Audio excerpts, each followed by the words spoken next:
What is up, my Squirtelites? It is I, your king, welcoming you back to my impressions of the individual E3 conferences. Last time I covered Bethesda, and this time we're covering Microsoft, which of all the conferences was actually the one I had the highest expectations for.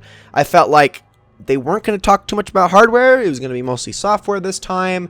I felt like Sony was going to be the one who talked about hardware more because they have the Neo and the VR, or at least that's what I thought. We then found out the Neo wasn't going to be at E3, but they still had the VR to talk about. So Microsoft doesn't have any of that. They'll talk about games. So what did they do? They started right off the bat by talking about hardware. That's not to say the conference was bad, but we're going to go into every single detail, starting with the hardware, which I mentioned just a second ago, which first they showed off the Xbox One S. This is the second member of the Xbox family. It is basically the Xbox One Slim. It only comes in white, as far as I know. Has a 2 terabyte hard drive. And it can display video, not games, just TV and movie at 4K. Comes with an Xbox controller.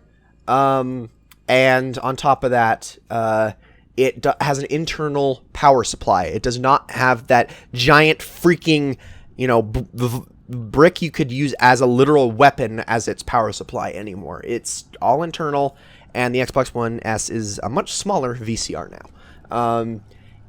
Right at the moment, it is $400, but coming August, the Xbox One S will retail at $299 at 2 terabytes, all that stuff. So if you don't have an Xbox One and you planned on getting one, I think this is worth getting.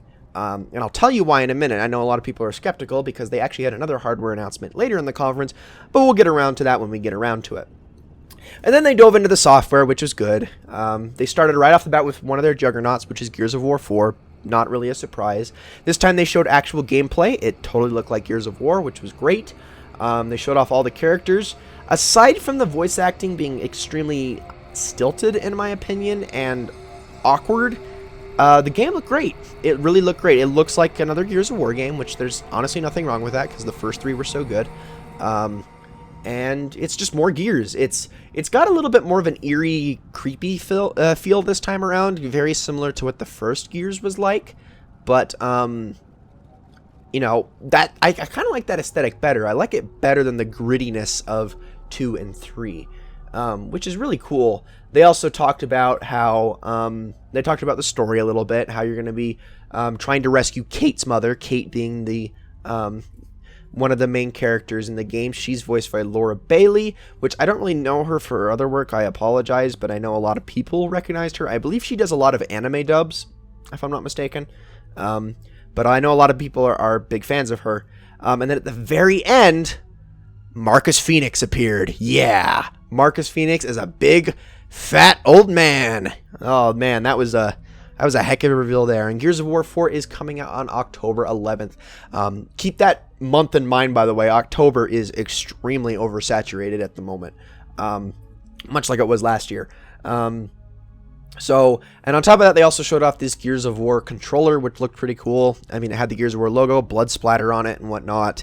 It was cool. It was really cool, I'll admit. And then Killer Instinct came on stage to kind of capitalize on the Gears of War hype by showing that General Ram from the original Gears of War is going to be a playable character, and was actually free to try this week for anyone who owns Killer Instinct, which is cool. I mean, I'm not into Killer Instinct at all, but I mean, for the people that are, that's awesome. Killer Instinct is kind of a big fighting franchise this generation, but mostly because Street Fighter completely bit the bullet and just launched with nothing, and nobody wants to play it as a result.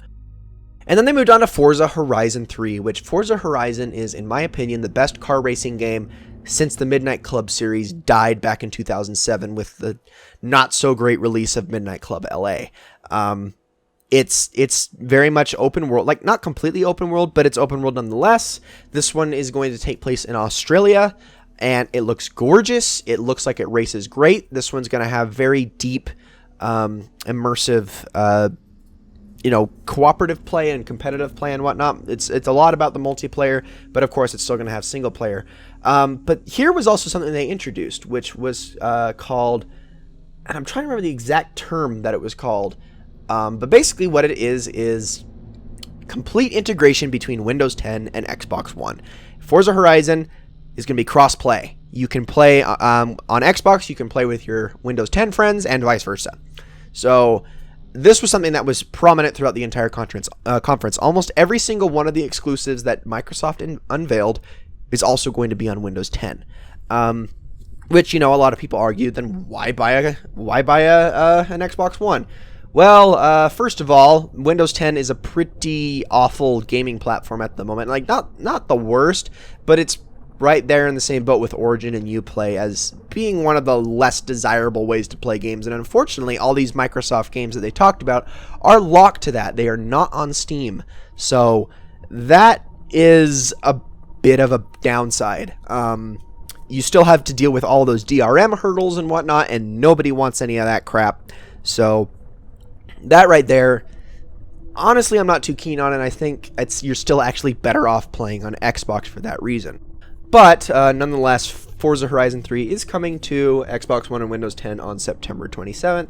I am all the excited because I actually really like the Forza Horizon game. Then they moved on to one of my most anticipated announcements from last year's E3, which was ReCore.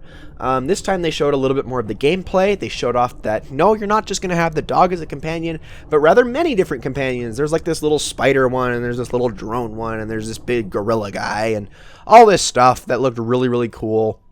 I think ReCore looks like just a really fun, interesting, and unique idea. And I'm going to definitely be keeping my eye on it for that reason. Thing that's very interesting about ReCore, though, is this game is not going to be retailing at $60. It's actually only going to be $40, which, of course, begs the question, how much content is this game actually going to have? I'm not too worried. I mean, I think an 8 to 10 hour single-player experience is totally justifiable for that price. I mean, I don't feel like it's any different from like a Ratchet and Clank game or something of the like. But that aside, I'm extremely excited to play this game, and it comes out on September 19th, which is something that Xbox had the edge on in this conference, and that was early releases. A lot of their stuff is coming out not only this year, but not even December, November. Most of them are October and September, which is, I mean, in all reality, kind of just right around the corner. Then they did something that was very interesting. In fact, the first of a few of these interesting things they showed off, and that was Final Fantasy 15. I mean, I was expecting that at the PlayStation conference, but no, we got it at the Xbox conference first, and we got the freaking epic, grandiose trailer at the conference.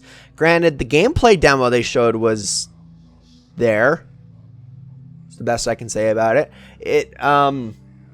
It's releasing still September 30th for PS4 and Xbox One, and they decided instead of showing the turn-based action, they showed much more of the action-based action of Final Fantasy. Now, it has been confirmed since that Final Fantasy 15 will have optional modes. I believe they said it's like 3 modes. You can either play in a turn-based style, an action-based style, which is more similar to Kingdom Hearts, and then there was also like a wait style, which I think is very similar to the system Final Fantasy 13 used. So whichever battle system you prefer, you can switch it up, which is cool. I mean, I think I would prefer the action-based system the most, and I know a lot of Final Fantasy diehards that would prefer the turn-based system most. And I think one person in all of existence who would like the Final Fantasy 13 option.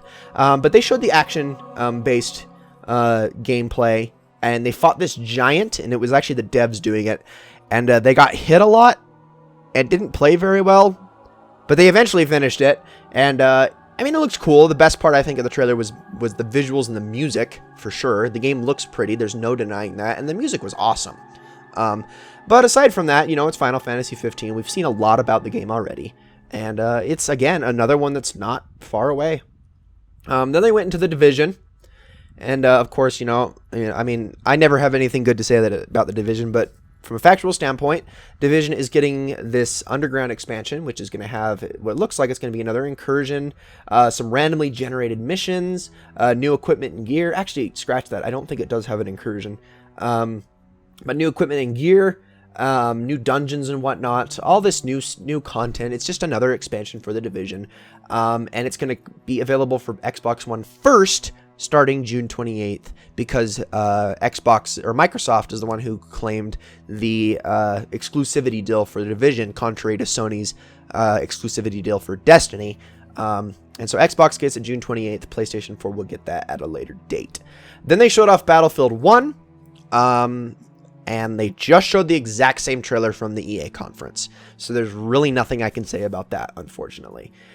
Then one of their hardware guys came up on stage to talk about the new Xbox Live features. 2 of these 3 I think are actually very interesting features. Well, actually, it wasn't just 3. There was actually a few more than that, technically. But so they introduced this feature of background music, which I think is cool because, you know, by comparison, having both the Xbox One and PS4, I will admit the Xbox One menu is very boring in comparison to the PS4 menu, just because you get on and it's dead silent. But they introduced background music. You can actually play any music you want while you play games and on the menu and whatnot. Basically, it's much like the Spotify app. You just go on, you play it while you're doing stuff, and there you go. Let's see. Oh, a language and region independence. I don't really know why this was a feature in the first place. Now, granted, I don't know if it's a feature on PlayStation either, but I think this is just a very strange choice altogether. Apparently, there was the language settings on Xbox were completely dependent on your region. Like, if you're in US, you're playing your Xbox in English no matter what. But if you want to play it in Spanish, you have to list your region like as Mexico or Spain or something like that, which I think was really odd to begin with. But apparently they're breaking those bonds, and now no matter what country or what region you're playing in, you can play with any desired language for your Xbox. So they freed that up. I've never really had those problems, so I can't really speak for either console in that regard. But I didn't even know that was a thing to begin with. Then they're bringing Cortana from Windows 10 over to Xbox One. She's going to be you know, involved with like the Kinect and whatnot. She's going to be your new Microsoft Paperclip to help you out on Xbox One. Then they announced this Clubs deal, which is the same as the PlayStation Communities thing, which I don't really know of anyone who's that's used that to begin with. It's very weird. It's basically just group your friends into a community so they can have a place to chat and talk and stuff like that at all times. But again, I don't know anyone who's used this on PlayStation. I mean, I could be wrong. It could be used by quite a few people, but hey, it's there. And then there's looking for group. Now, this was an interesting one, specifically for me, and also knowing all these multiplayer online games that are being pushed so hard right now, such as Division, Overwatch, Battlefront. You know, all these games, especially the objective-based ones. Looking for group, or LFG, is basically just an app you can use to find groups of people playing the same game you're playing, and that can help you get through an activity if you don't have friends that are readily available for it. I think this is an interesting idea for them to integrate into Xbox. It's very nice for people who don't have their phone or computer on hand, you know, as they're playing Xbox, because, you know, I know everyone's setups are different. So I think that's a cool tool that they're adding to the Xbox. And then they have Arena, which is like a tournament platform designed for esports. Basically, you can, you know, custom create brackets and whatnot and tournaments and stuff like that. And this is an app that you can use, and it's supposed to be for esports and stuff, but I don't really know of anyone that's actually going to use this. I don't know. I mean, it could be cool. I mean, there could be people that use it. It seems like it's a more local friends thing rather than an actual widespread esports tool that people will use, because I'm pretty sure they already have figured out and created tools that are better than that in the first place. Then they moved on to Minecraft, because now that's a Microsoft thing. We all have to remember that from time to time. And Minecraft, you know, being one of the biggest IPs of the last 20 years, has to be talked about when there's new stuff. They showed off it in VR form. Everyone had their headsets on and whatnot. And they even had John Carmack up there, which was kind of cool, talking about the game, or at least playing the game. And they were talking about the Gear VR versions of it and whatnot, mobile, Windows 10, iPad, all the different versions of it. And they also have crossplay between Xbox, iOS, and Android devices, which is really interesting to me. Crossplay between a console and a mobile device is just really cool, actually. I mean, and I'm not even talking like a handheld. I'm talking about mobile.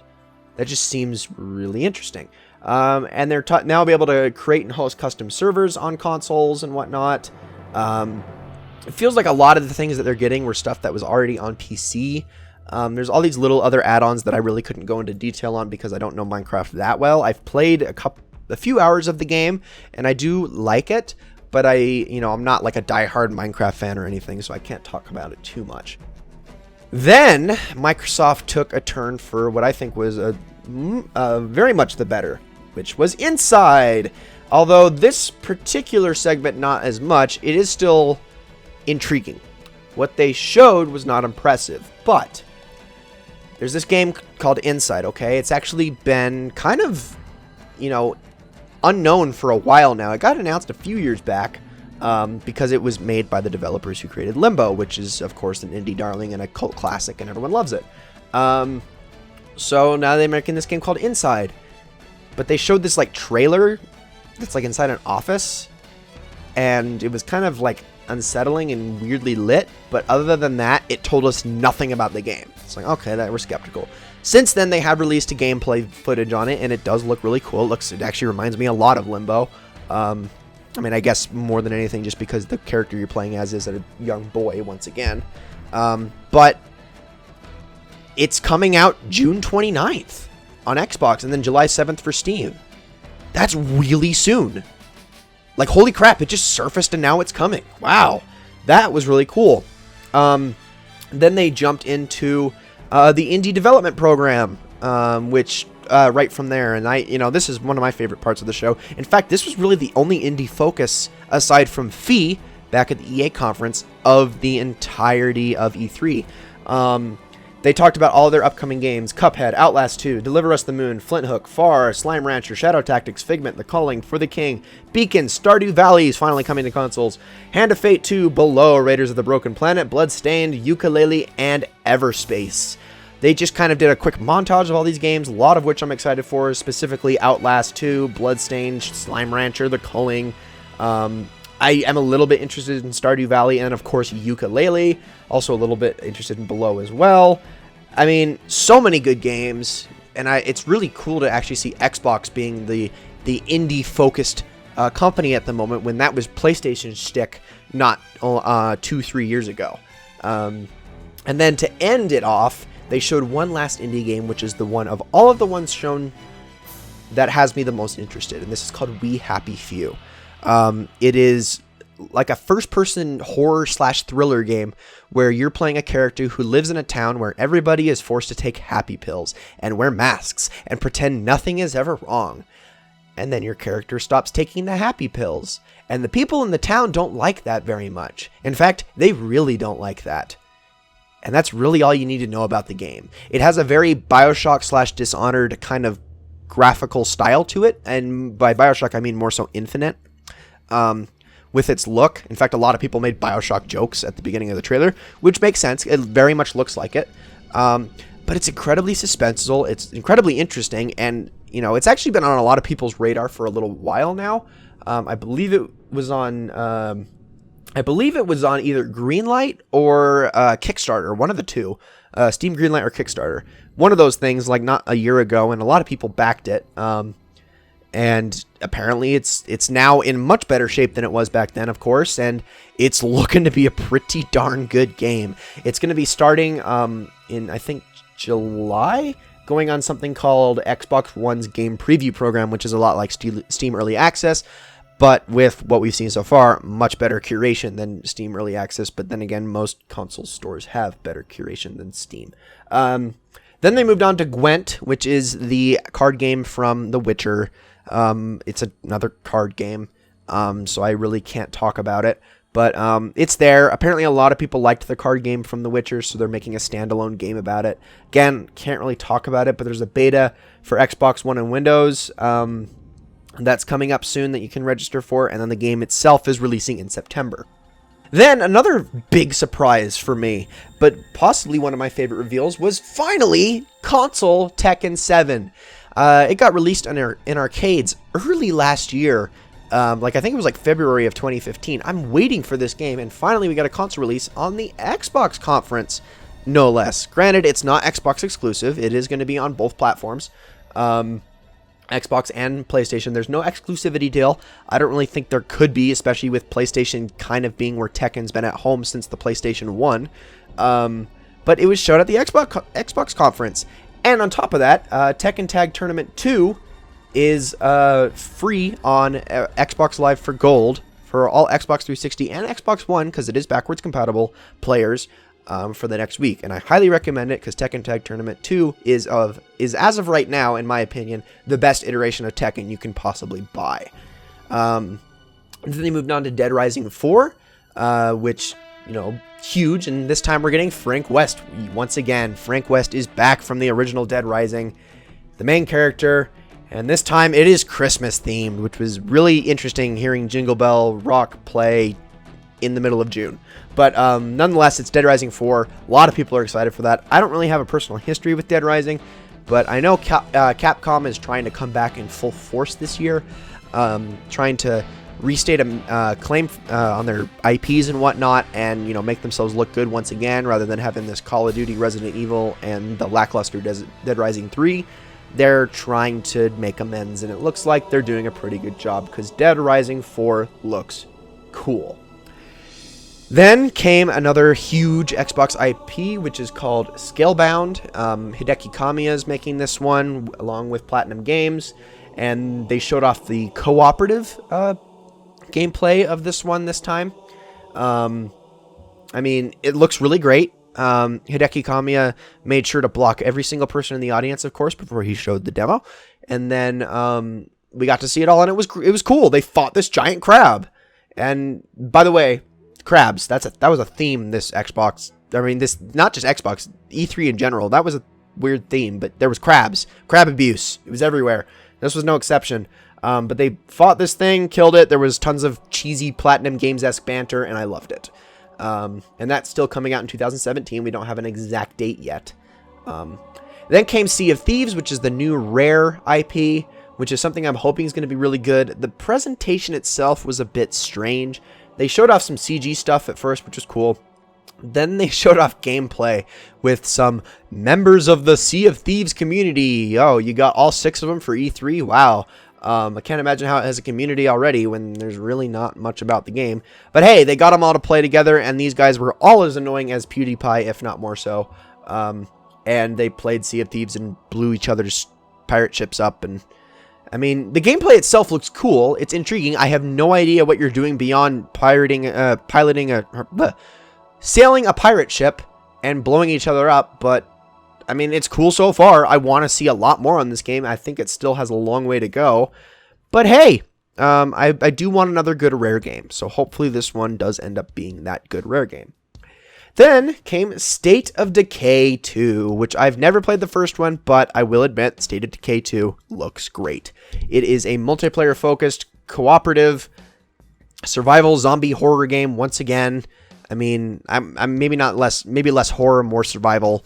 But I don't know too much about State of Decay 1, but a lot of people were excited for it, and now we're getting State of Decay 2, which comes out in 2017 at some unspecified time. Then, one of the most interesting reveals in the fact that I would say the trailer itself was way better than the game. And that was, and I know a lot of people will hate me for that, but they showed this trailer, and it looked a lot like the trailers that we saw back when Halo 3 was doing its marketing campaign. And those were some of the coolest trailers I'd ever seen. This one was no exception. It was a super awesome trailer. You had these 2 characters on either side, generals on either side, walking across the battlefield. And every so often, the action would completely pause around them, but they would keep walking. And eventually they came face to face, and the action would stop around them in slow motion as if the battle armies were about to clash, and then the trailer ended. Turned out it was Halo Wars 2. I already knew it was Halo going in, but Halo Wars, I mean, I don't actually know that many people who liked the first Halo Wars, probably because an RTS on console is just such a silly idea to begin with. Granted, it is a more squad-based RTS, which is definitely the most console-friendly kind of RTS, i.e. Pikmin kind of thing. I mean, although not quite as simplified as Pikmin, I would say. But at the same time, an RTS on console, that whole idea just makes me cringe. Again, this is going to be on Windows 10, like many of the other games were, though. And this one is coming out February 21st, 2017. So that was kind of big, and that was actually the last software reveal of the conference. Last but not least came Project Scorpio. This is the counter to Nintendo or Sony's big Neo project. Project Scorpio is going to be the next advanced version of the Xbox. It's going to have 4K resolution. It's going to be running with lots of teraflops. Every time I heard that word, I giggled like a madman. There was just all of these. Was it 6 teraflops, 8 CPU cores? Supports 4K gaming and VR, which I'm assuming is going to be, in conjunction with Oculus. That just makes the most sense to me. And it's going to be releasing holiday 2017. Now, people saw this and immediately went, well, why in the world would I ever want to buy the Xbox One S? Well, let me break it down for you folks. Most people, and I'm talking about very credible sources, came out and said the total cost of all the parts, completely, taking out production costs, completely taking out shipping costs, completely taking out marketing, and all these other little things that they have to add on so that they can actually make a profit on their console. The specs alone on this system they talked about is going to cost $1,000 if it was sold right now. Granted, those parts will go down in price by holiday 2017. However, I still would not be surprised if this thing releases for $800 or more. That's pretty darn pricey. This, I think, is more of a thing. It's more about options, okay? That's really what this is about. Because they stressed, and this is a very good thing, that nothing gets left behind. Every single game released for Scorpio will be compatible with the original Xbox One, the Xbox One S, and vice versa. Nothing is going to be exclusive to any of these 3 consoles once they all reach their development period. All previous Xbox One games will work on the Xbox One S and Scorpio, even once they've released, and anything new, there's nothing going to be left out. No one's going to be left out. It's just whether or not that fidelity matters to you. And for a lot of people, it does, of course. Of course it does. However, Xbox One S is really the definitive way to play Xbox One without breaking the bank, in my opinion, which is why I think that is really going to be the go-to system for most people. I feel like Scorpio is really going to just be for the people who have more brand loyalty than anything, because all of the games that Xbox is doing is going to be on PC anyway, which is, if you're willing to put in the money for it, by definition going to last longer and be more powerful than this Scorpio. So I don't really see the Scorpio itself is really the thing I'm the most skeptical on, rather than the Xbox One S. I think the Xbox One S is now once it comes out, buy that. Don't buy the original Xbox One, just buy the Xbox One S. It's the better version. It is by far the definitive way to get Xbox. The Scorpio, on the other hand, is what has me skeptical, because I really can't see that thing having any benefits over a PC in any way, shape, or form. But that was the Microsoft conference. Microsoft was really good. They, I believe, had the longest conference of all of E3. It was like a full 2 hours. They had a lot to talk about, obviously. I mean, this video is almost at 30 minutes at the moment. So much to talk about. They had a lot of good games to show, a lot of good content. And for the most part, they met my expectations. I think the only problem that they had is they made the same mistake Bethesda did, and they did a little bit too much tell rather than show, but only in certain areas. They only did it on every so often on certain trailers. They didn't do it on a lot of them. They did it a little bit on Halo Wars. They did it a lot on Gears of War. I think Gears of War was the biggest offender of that. They did it a little bit on Forza and Final Fantasy and Minecraft. But aside from that, everything else was kept very minimal. They just kind of showed it. We got our impressions of it, and it was good. And I think Microsoft gets a round of applause for that. Not for me, because I don't want to clip the mic at all. But overall, Microsoft gets a solid A- from me. They had a very good lineup. I think, actually, aside from the fact that they did a little bit too much tell rather than show, was that, granted, while Windows 10 is a pretty awful way to PC game at the moment, it's really not the most desirable way to play PC games at the moment. It did make a lot of people feel like, why should I buy an Xbox One when I can just play all of these games on PC? And that is an understandable concern, like a very understandable concern. Because if they do clean up the Windows 10 platform, if they do make it a lot better than you play in Origin and do bring it up to code with like GOG or Steam, it in that case, yeah, it could make the Xbox One completely obsolete. And really, once again, it would just come down to price, with the Xbox One being cheaper for possibly better fidelity than a PC of the same cost. So, I mean, that's kind of what it's all about. I mean, there weren't too many, didn't give too many reasons why Xbox should be the place to play. But granted, they are trying. I think that's why they're locking it to Windows 10, is because they don't want to lose that exclusivity too much, which is a little bit unfortunate. But I think it's pissing off PC gamers a lot more than it is the Xbox gamers. And why, if you're an Xbox fanboy or something, then yeah, you don't need to be worried as much. But if you're a PC gamer, yeah, I'm kind of annoyed right there along with you, I must say. But overall, Microsoft had a very good conference. Again, A-, I would say. They were good. They were really good. And I think all in all, yeah, they met my expectations very well, which were, again, like I said, the highest expectations of any conference this E3. But speaking of expectations, we're going to go on the low end now, and in the next video, I'm going to be talking about Ubisoft's conference, who, of course, you know, Ubisoft being Ubisoft, I didn't have such high expectations for, but we'll see if they proved me wrong. See you all in the next one.